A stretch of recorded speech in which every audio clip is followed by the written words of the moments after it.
El día de hoy vamos a comenzar con esta plática que se llama los obstáculos para el crecimiento. O sea, para poder llegar a estar fundidos, como es el diseño de Dios, que el hombre y la mujer deberíamos de estar en el matrimonio fundidos, perfectamente unidos. Es algo en lo que tenemos que trabajar y tenemos que crecer para lograr una unión cada vez más íntima, más estrecha. Entonces, vamos a ver que hay obstáculos para ese crecimiento. Considerando algunos de los obstáculos más comunes que nos impiden crecer espiritualmente en el contexto del matrimonio. Y vamos a hablar de 7 obstáculos para el crecimiento de nuestro matrimonio. 7 obstáculos. El primero de ellos es la falta de fe.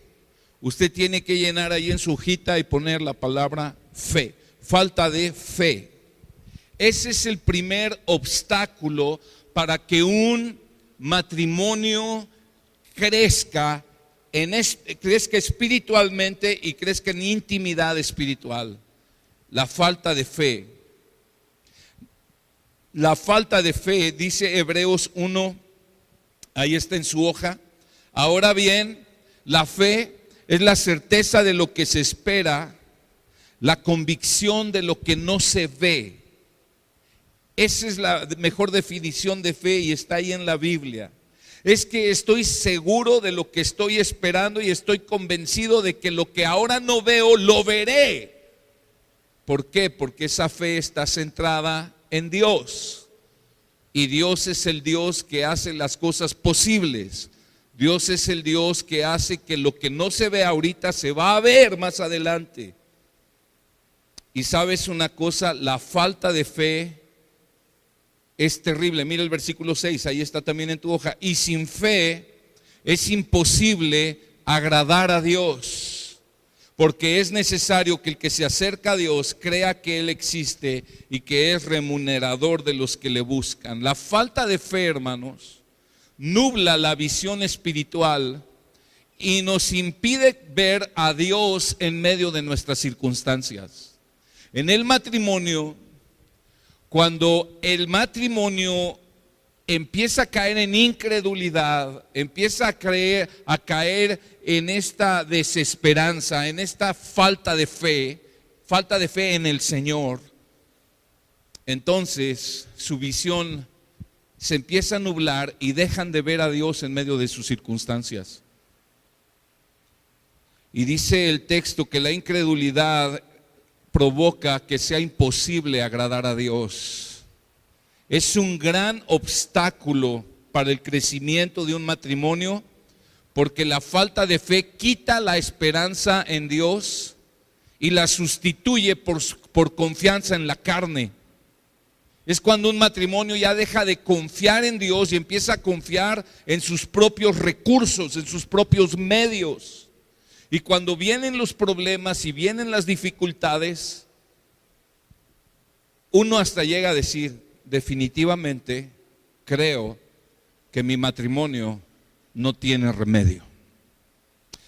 Creo que mi esposa, que mi esposo no tiene remedio. El texto dice: sin fe es imposible agradar a Dios.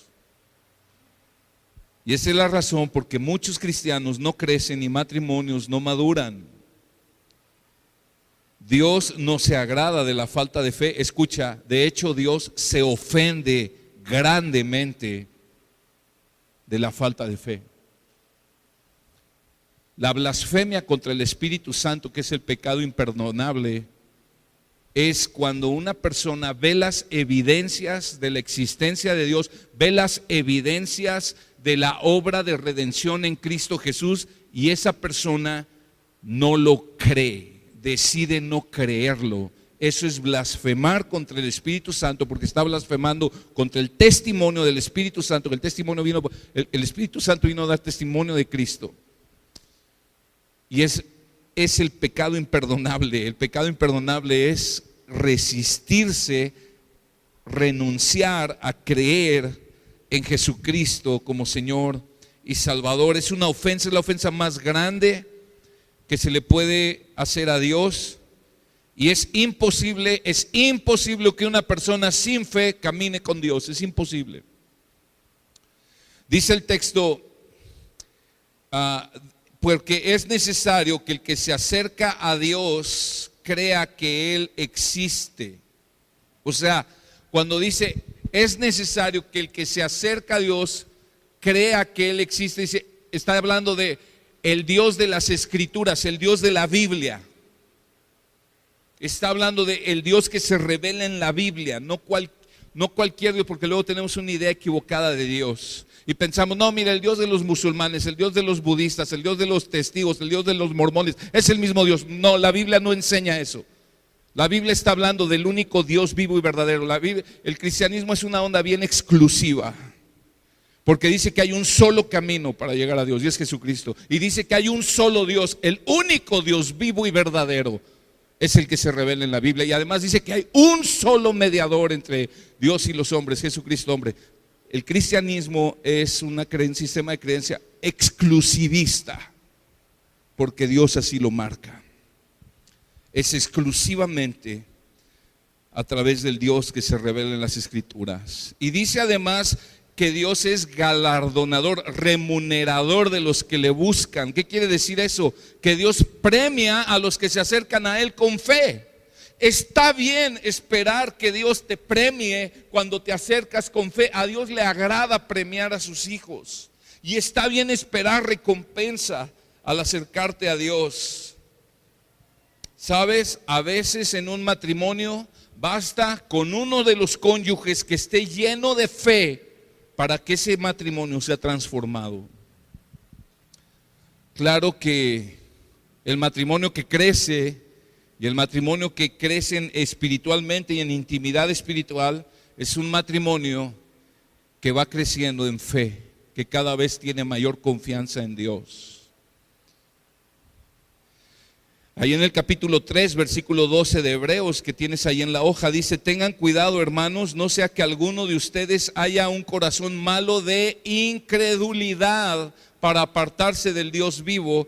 Antes exhórtense los unos a los otros cada día, mientras todavía se dice hoy, no sea que alguno de ustedes sea endurecido por el engaño del pecado. Ve qué delicado es este asunto de la incredulidad.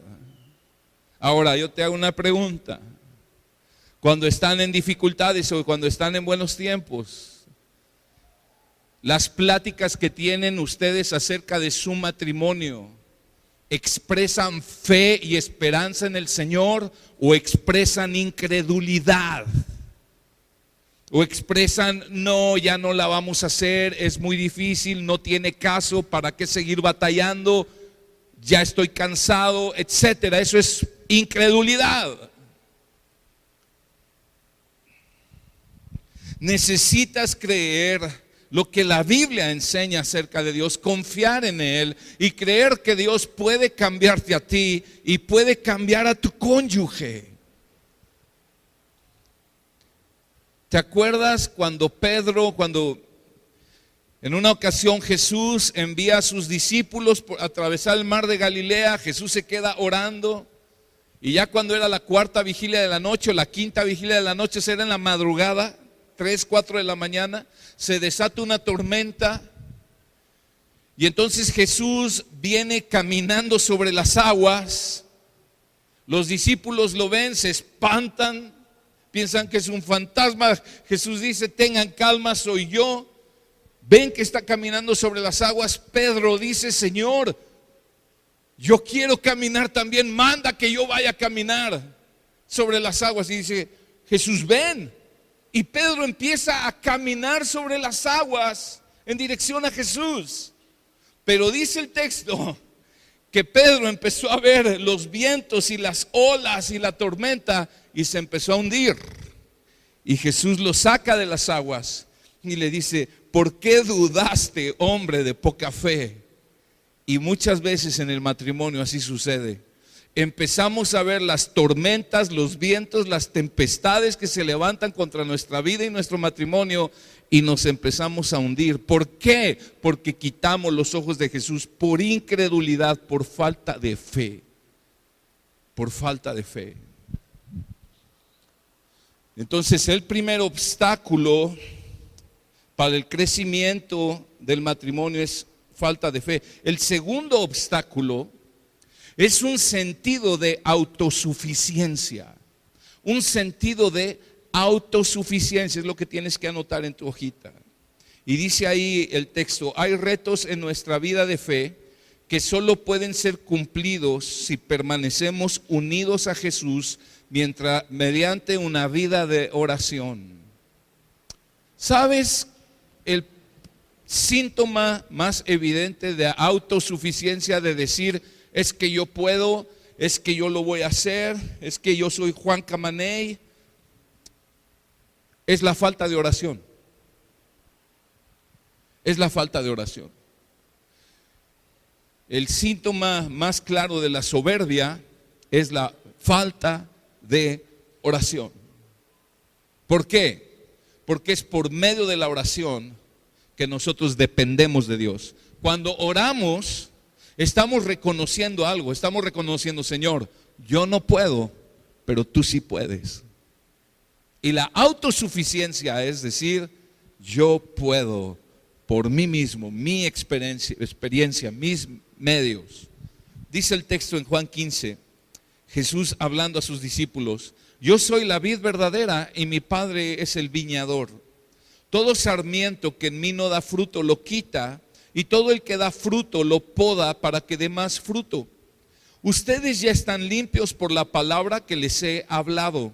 Permanezcan en mí y yo en ustedes. Como el sarmiento no puede dar fruto por sí mismo si no permanece en la vid, así tampoco ustedes si no permanecen en mí. Yo soy la vid, ustedes los sarmientos. El que no permanece en mí y yo en él, ese da mucho fruto, porque separados de mí nada pueden hacer.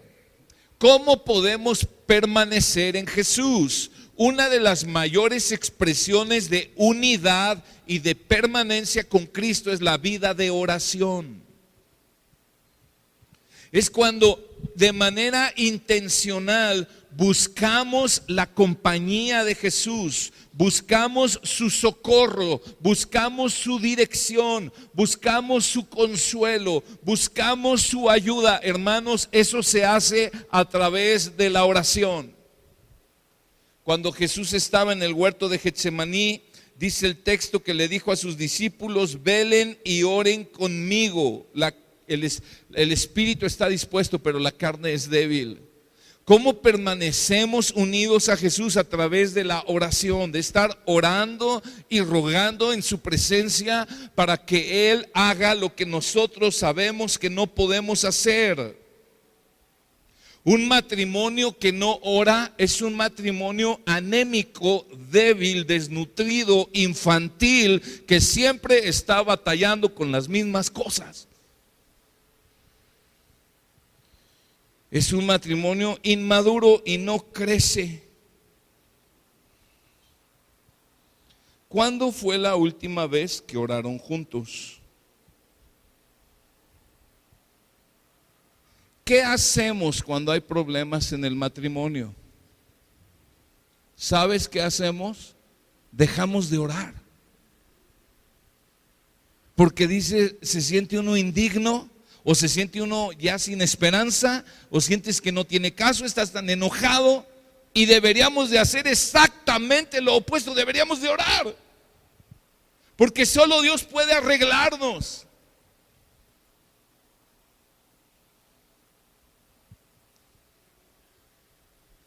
¿Sabes quién es la persona por la que más debes de orar?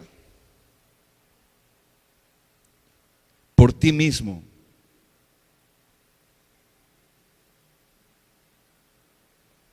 La persona por la que más oro es por mí mismo. ¿Por qué?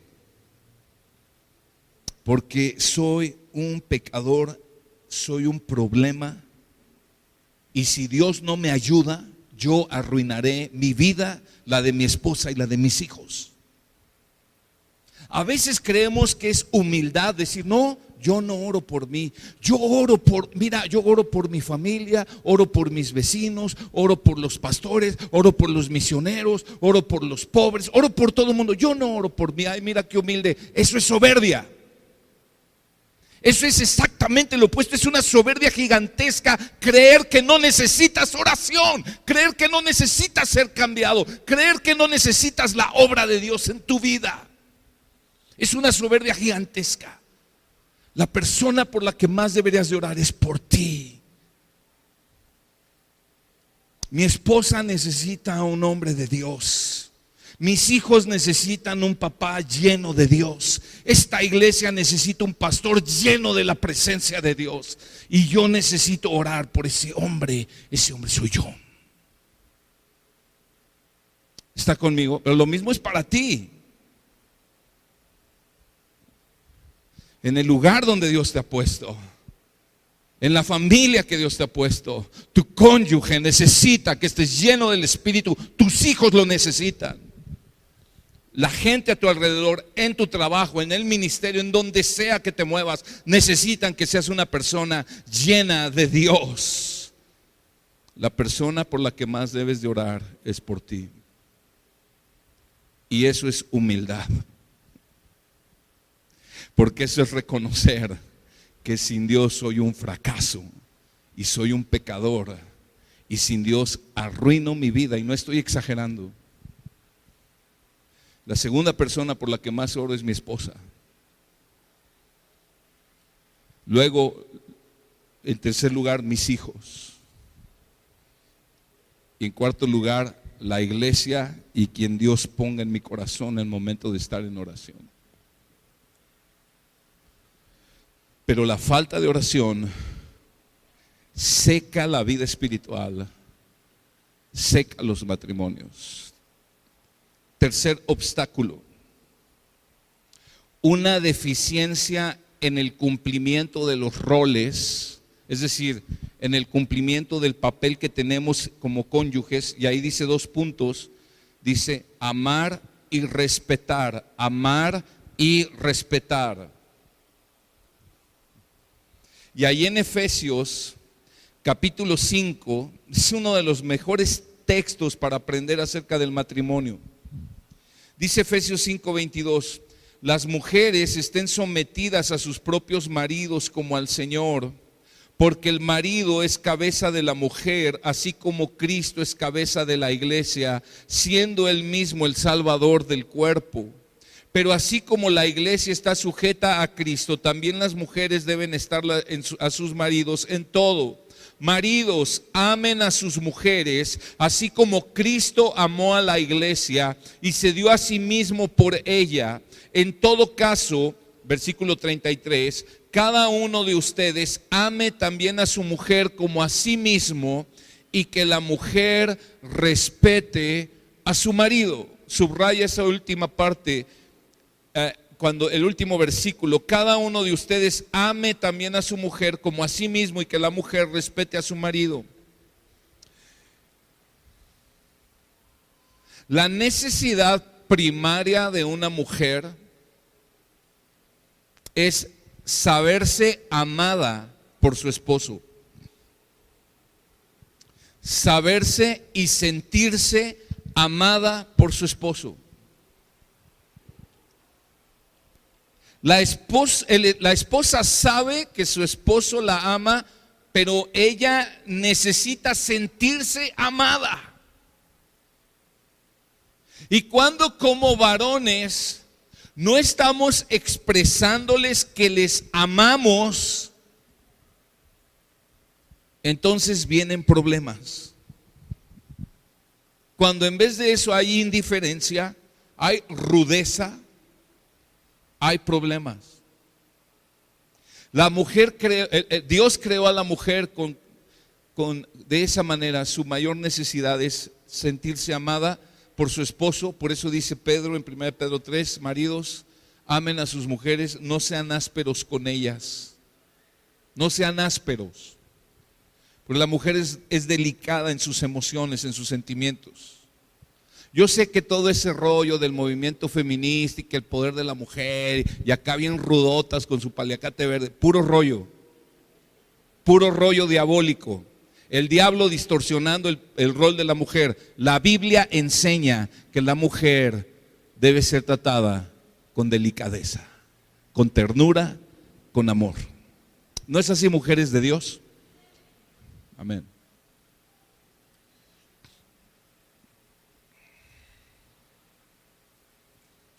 Marido, ¿tu esposa se siente amada por ti? Es una pregunta y no contestes. Sería bueno hoy en la noche o mañana pregúntale: oye, ¿te sientes amada por mí? Es muy probable que ella sabe que la amas, pero ¿se siente así? Y no se trata nomás de traer pa'l chivo o de comprarle zapatos. Eso es lo mínimo que deberías hacer. Pero ¿sabes que la necesidad más básica del hombre es sentirse respetado? Dios creó al hombre para ejercer dominio, para gobernar. Por eso para los varones nos es muy importante que nos respeten, particularmente en la casa. Y cuando una mujer es excesivamente crítica y quejumbrosa, el hombre llega a sentir eso como una falta de respeto. Y eso arruina matrimonios. El hecho de que la mujer no se sienta amada y el hombre no se sienta respetado, arruina matrimonios. Haz este ejercicio ahora tú, mujer. Debes preguntarle a tu marido: ¿sientes que te respeto? ¿Te sientes respetado por mí?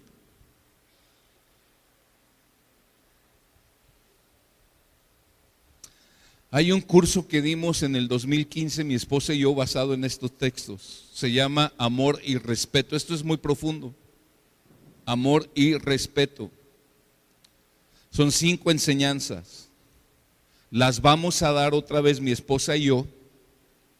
Ya veremos en julio o en agosto, hay que ver bien las fechas. Pero les recomiendo a todos aquellos que no han tomado. ¿Quiénes de ustedes no tomaron ese curso de amor y respeto? Levanta tu mano, por favor. Muy bien, muchas manos, muy bien. Yo entiendo, muchos se han ido agregando a la iglesia, muchos se les durmió el gallo, no sé qué, pero para los que no lo han tomado y para los que lo quieren tomar por segunda vez, les vamos luego a dar las fechas, ¿está bien? Para que lo tomen. Puede bendecir mucho su matrimonio. Ese curso lo dimos en España hace 2 o 3 años que fuimos y fue de bendición allá también. Estuvimos oyendo testimonios de bendición. Ok, cuarto obstáculo. Falta de compromiso.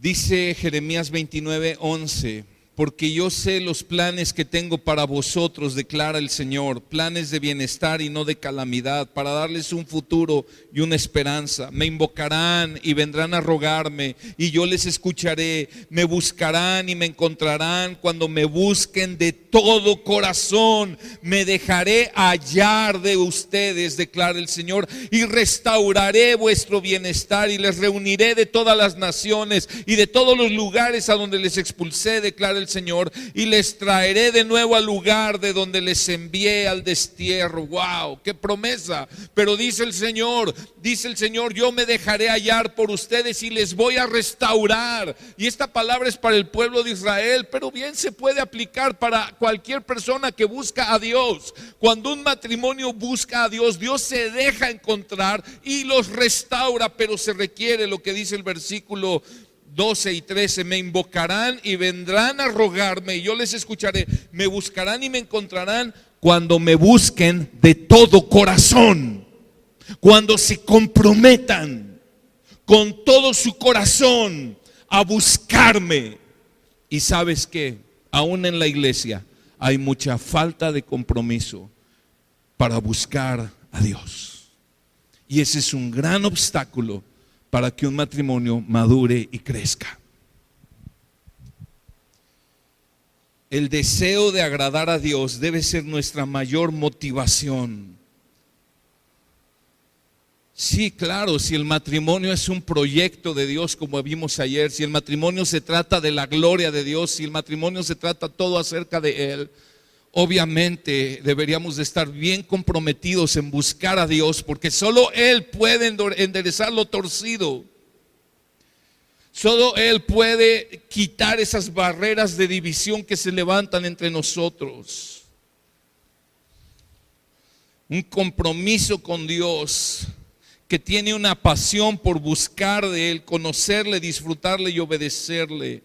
El crecimiento viene de Dios, así que la causa con la que mayor compromiso deberíamos tener es con la causa de Dios. Dios está bien comprometido con tu vida, ¿sabías eso? Dios está sumamente comprometido con tu vida. ¿Qué tan comprometido está que vino, tomó forma de hombre y murió en una cruz para salvarte? Ascendió a los cielos, resucitó, ascendió a los cielos, envió su Santo Espíritu a morar en ti para hacerte su hijo, llenarte de su presencia, hacer de ti un hombre y una mujer que dan gloria a Dios. Dime si eso no es compromiso. Dios está sumamente comprometido contigo. Dios está más interesado en mejorar nuestro matrimonio que lo que nosotros estamos.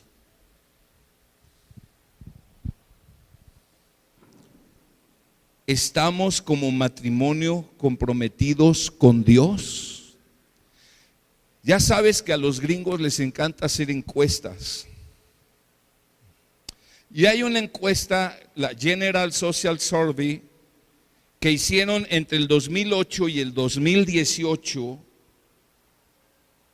con matrimonios y familias cristianas. Ellos encontraron que los matrimonios que asisten de una manera irregular a la iglesia, o sea, los que asisten ahí de vez en cuando, tienen un 20% más de probabilidades de divorciarse que los matrimonios que asisten regularmente cada semana. La mayoría de los que dijeron tener un matrimonio feliz se congregaban semanalmente en su iglesia. Los matrimonios que no están comprometidos con su iglesia son un desastre en su vida familiar. Eso dice esta encuesta. Eso encontraron en esa encuesta. Ahora, esta falta de compromiso también se nota en una falta de compromiso de mantenernos en el matrimonio. Hoy estamos frente a la generación que no quiere compromisos. Estamos frente a una generación donde el número de matrimonios está descendiendo brutalmente. Y no es que la gente no está haciendo vida juntos, es que están cada vez más optando por vivir en unión libre. Y el paro que ponen es es que un papel no me va a unir a ti. Yo te amo y mi amor es más grande que un mugre papel. Sí, pero ese mugre papel garantiza que estás comprometido y no estás jugando al niño caprichoso que cuando te aburras y ya sientas que no puedas, vas a salir cobardemente corriendo. Amén. Lo dije bien machín, ¿verdad? Es la neta. Es la verdad.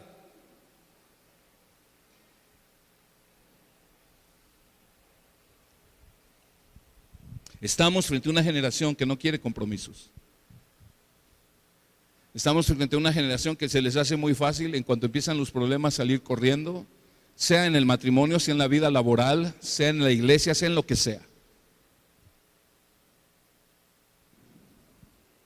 Yo lo he dicho otras veces, hermanos, esta generación no sabe cómo enfrentar el sufrimiento, porque es la generación donde se han dignificado y deificado sus derechos humanos. Y hay de ti que seas un intolerante, hay de ti que no toleres cómo viven, hay de ti que te atrevas a criticar y a decir algo en contra de su estilo de vida, porque entonces ya es un escándalo.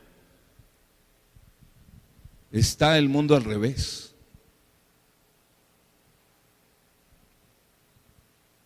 Todos podemos recordar nuestro abuelo, nuestra bisabuela, quienes tuvimos la bendición de conocerles, y mira, permanecían juntos contra viento y tormentas y marea y lo que fuera. La mayoría fue así. Pero hoy yo me pongo a pensar en mis familiares.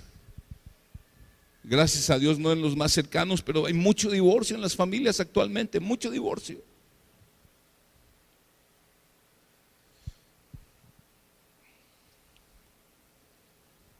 Sin compromiso, las parejas no podrán superar los momentos difíciles y harán todo lo que pueda y no podrán hacer el esfuerzo en Cristo para que su matrimonio mejore. El compromiso es la plataforma de la felicidad conyugal. Es triste que aún hoy hay hombres que ni siquiera se quieren comprometer para suplir económicamente para su familia. Dice la Biblia, si alguno no provee para los suyos, es peor que un incrédulo y ha negado la fe. Esas son palabras bien fuertes.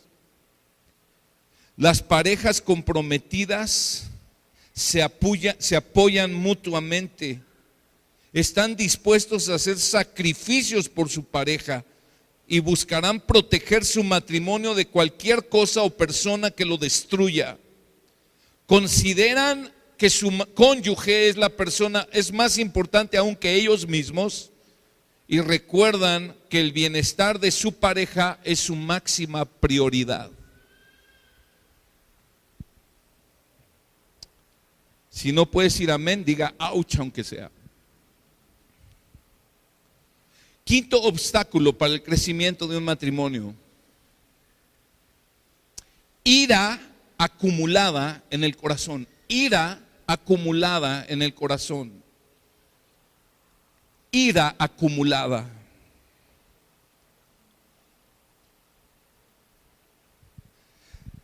Dios desea que practiquemos el carácter que Él está formando en nosotros. Y algo que Dios hace un énfasis en su palabra: debemos sacar la ira de nuestro corazón.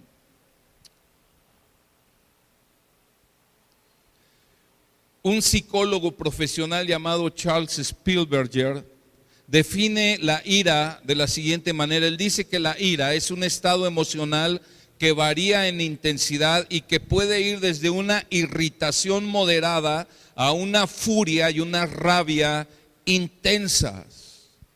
Alguna vez oí decir también que la ira es frustración acumulada. Dice el texto en Efesios 4:25: por tanto, dejando a un lado la falsedad, hablad verdad cada cual con su prójimo, porque somos miembros los unos de los otros. Airaos, pero no pequéis. Dice, enójense, pero no pequen. ¿Sabes cuál es nuestro problema? Porque muchas veces vemos ese texto y decimos, mira, pues Dios da permiso de enojarnos. Sí, pero ahí dice, enójense, pero no pequen. Nuestro problema es que la gran mayoría de nuestros enojos tiene que ver con motivos egoístas, pecaminosos. ¿Sabes cuál es el único enojo santo? Es cuando nos enojamos por causa de que se está blasfemando el nombre de Dios o por causa de que se está haciendo una injusticia, pero no en contra de nosotros. Nuestro problema es que siempre que nos enojamos es porque la vida no está siendo como yo quiero o pienso que debe ser. Y eso es pecado. Y dice ahí, no se ponga el sol sobre su enojo. O sea, ¿qué está diciendo? No te vayas a dormir enojado. Es decir, resuelve tu enojo ese mismo día. Resuelve el problema del enojo de manera inmediata. Hay matrimonios que han acumulado ira por años. Por años. Hay espositas que han acumulado ira por años y esposos que han acumulado ira por años. Y son una bomba de tiempo.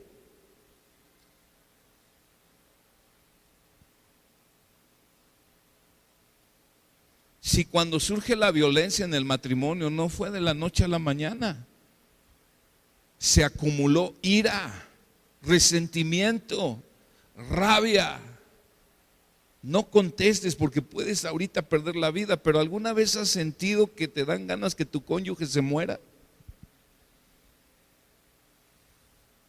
¿Alguna vez has sentido unas ganas de que lo apachurre el tren?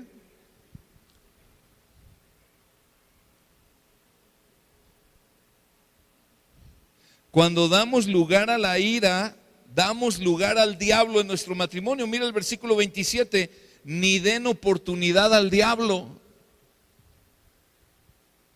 O sea, cuando la ira no es enfrentada, cuando la ira no es resuelta, el diablo toma ventaja en esos corazones.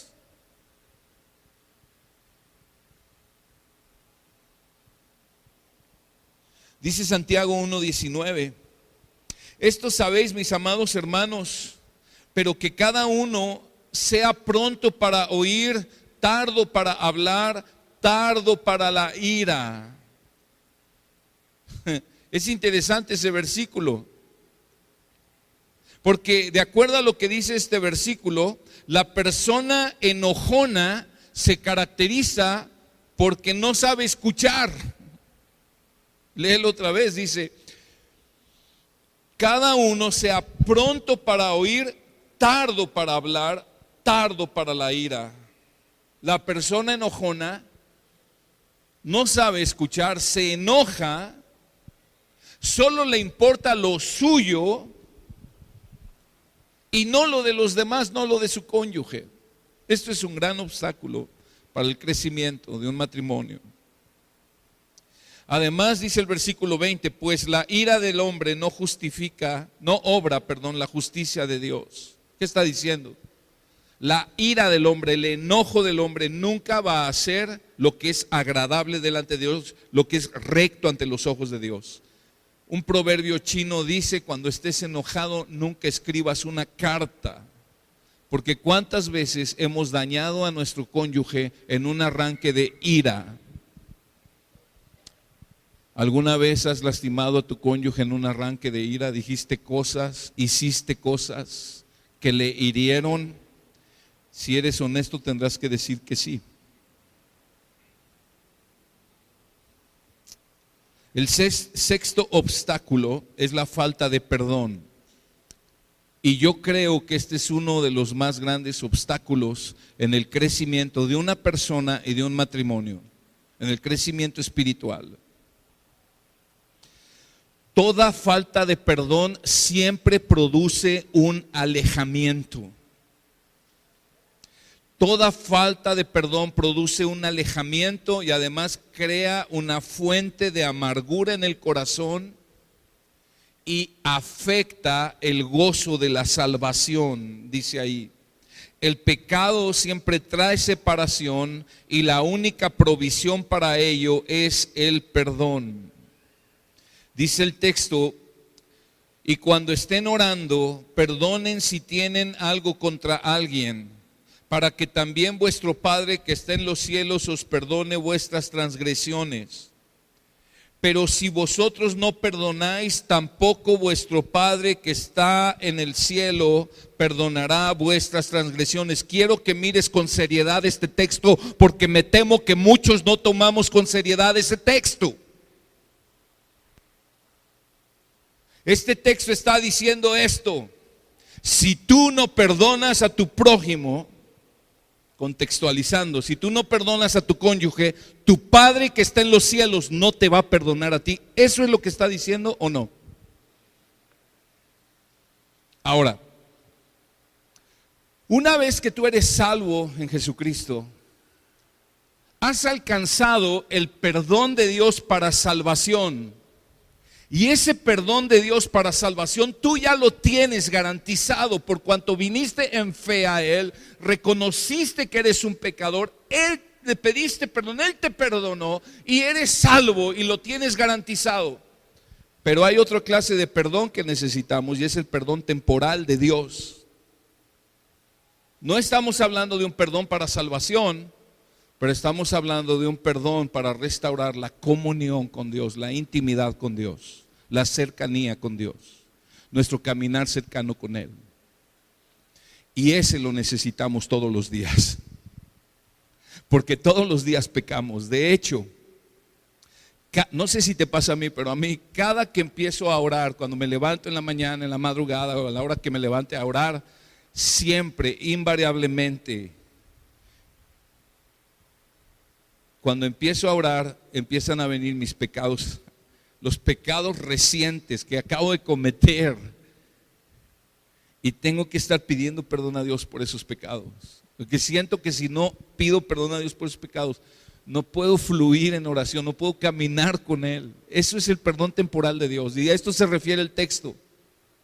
Si tú no perdonas a tu prójimo, tú no puedes caminar cerca de Dios. Dios no perdona tus pecados. ¿Por qué? Porque hay amargura en tu corazón, porque hay rencor, porque hay odio. Necesitas perdonar para ser perdonado. El pecado estorba nuestra relación con Dios y si no perdonamos, Dios no nos da su perdón temporal y eso nos va a mantener estériles espiritualmente. Escucha, la falta de perdón es el mayor destructor de matrimonios. La falta de perdón es el mayor destructor de matrimonios. Debemos constantemente meditar, escucha, meditar en el perdón de Dios para nosotros. Es decir, dice Colosenses que si tenemos queja contra alguien, de la misma manera en que Cristo nos perdonó, así también perdonemos nosotros. Una persona que tiene dificultad para perdonar es una persona que no ha entendido y no ha sentido la profundidad del perdón de Dios en su propia vida. Lo voy a decir otra vez. Una persona que tiene dificultad para perdonar es una persona que no ha entendido y no ha sentido el perdón de Dios en su vida. No ha entendido lo grave que es su propio pecado. Te voy a decir algo. Tú no eres mejor que tu cónyuge.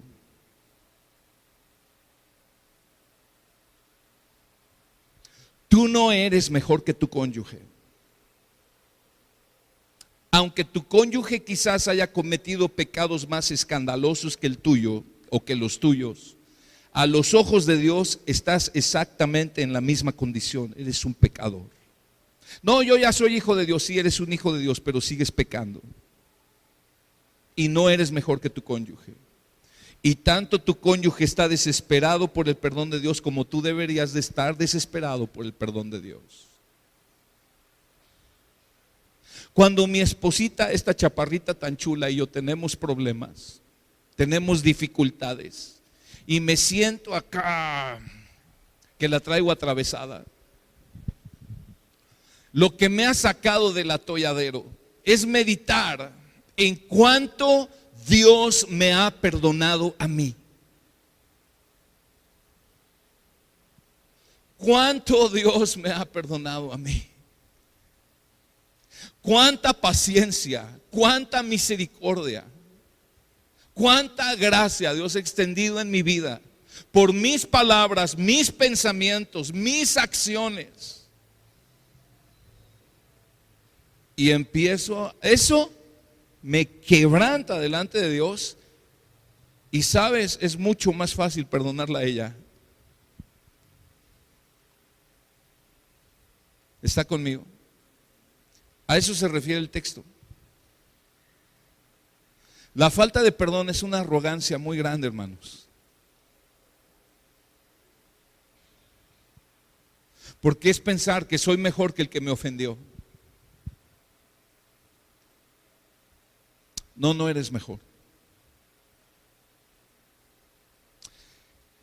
Y más nosotros que somos hijos de Dios, redimidos, salvados, conocemos a Cristo, nos congregamos, algunos servimos, y aún así, con todo eso, muchas veces pecamos muy seriamente.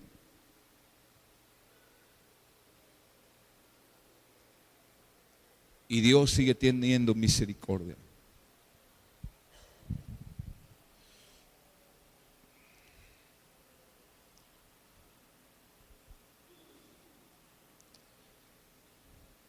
Otra encuesta es algo que los gabachos llaman el Proyecto Nacional del Matrimonio. Hicieron también encuestas con familias, matrimonios,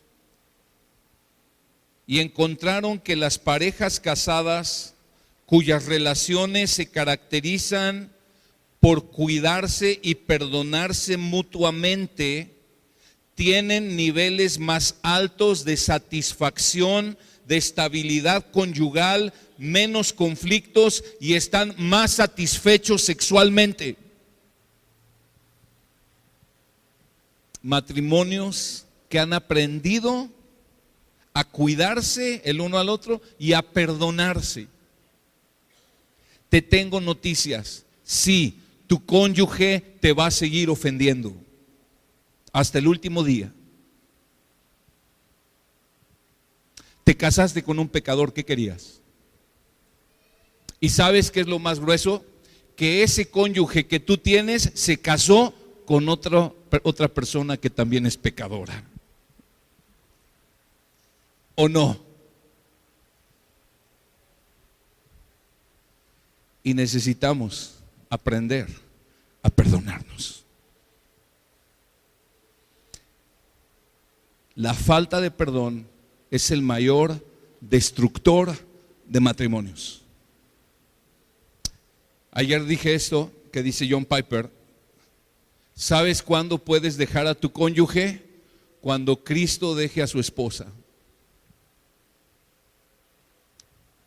¿Tú crees que Cristo se cansa de la iglesia? ¿Tú crees que Cristo se cansa de perdonar a su iglesia? A ver, ¿tú crees que la iglesia peca contra Cristo?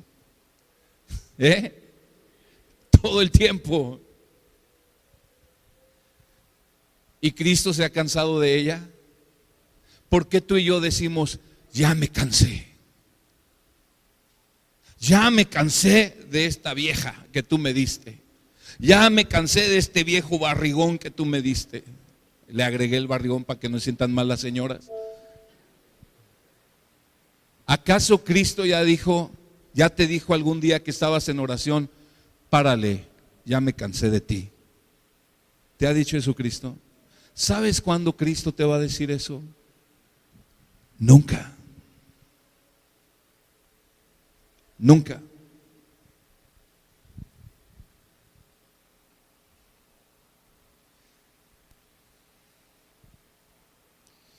Séptimo y último obstáculo. una falta de entendimiento de la lucha espiritual. Falta de entendimiento de la lucha espiritual. Nuestra vida como cristianos está concebida en la Biblia como una lucha espiritual. Tenemos que prepararnos para esa batalla de una manera adecuada, hermanos. Mira el texto, es precioso este texto. Dice: por lo demás, fortaleceos en el Señor y en el poder de su fuerza. Revístanse con toda la armadura de Dios. Está hablando en términos militares aquí para ilustrar este punto. Vístanse con toda la armadura de Dios para que puedan estar firmes contra las insidias del diablo. Porque nuestra lucha no es contra nuestro cónyuge, no es contra sangre y carne, o sea, no es contra personas de carne y hueso, ¿verdad? Sino contra principados, contra potestades, contra los poderes de este mundo de tinieblas, contra las huestes espirituales de maldad en las regiones celestiales. Está hablando de demonios. Por tanto, mira, antes de leer por tanto, la Biblia enseña, hay una lucha espiritual. Satanás odia a Dios. Satanás sí existe. La Biblia habla de él. Jesús habló de él. Y Satanás odia a Dios. Y Satanás odia a todo lo que huela a Dios. Y Satanás odia a los hijos de Dios. Y Satanás odia a los matrimonios de los creyentes. Y Satanás odia a nuestros hijos. Y Satanás odia a nuestras familias. Y Satanás se viene con furia en contra de nuestros matrimonios. Pero la falta de entendimiento de esto nos hace pensar: es que mi mayor enemigo se está volviendo mi cónyuge. No, no es ella, no es él. Es el diablo y sus huestes. Y dice: por tanto, tomen toda la armadura de Dios para que puedan resistir en el día malo, y habiendo hecho todo, estén firmes. Están pues firmes, ceñida su cintura con la verdad. Y está hablando ya en un simbolismo acerca de ceñir nuestro entendimiento con la palabra de Dios, que es la verdad. Revestidos con la coraza de la justicia. Esto, hermanos, es un pasaje que podríamos estudiarlo semanas y semanas, con cada simbolismo. Pero está hablando de las doctrinas del Evangelio. Está hablando de la Biblia. Está hablando de la justificación, que estamos justificados en Cristo. Dice: calzados los pies con el apresto del Evangelio de la paz. En todo, tomando el escudo de la fe, con el que puedan apagar todos los dardos encendidos del maligno.